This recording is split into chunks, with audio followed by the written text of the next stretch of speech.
ফুটফুটে বাচ্চা হয়েছে। 1 2 3। এ কি? এটা আবার কেমন বাচ্চা? শরীরে একটা পালকও নেই। আমার ডিম থেকে এমন কুৎসিত একটা বাচ্চা কিভাবে বের হলো? এই, তুই সর আমার অন্য বাচ্চাদের কাছ থেকে। আমি তো তোমারই বাচ্চা। তুমি আমাকে এভাবে ঠুকর দিচ্ছ কেন? আমি ব্যথা পাচ্ছি তো। ছি, এটা আমার ভাই হয় কিভাবে?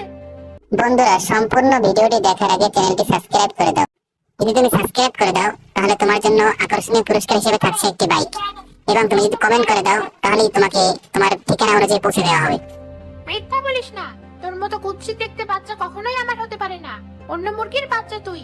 এখন সর আমার সামনে থেকে। মুরগির বাচ্চা শব্দ শুনলাম মনে হয়। তার মানে ডিম থেকে বাচ্চাগুলো বের হয়েছে।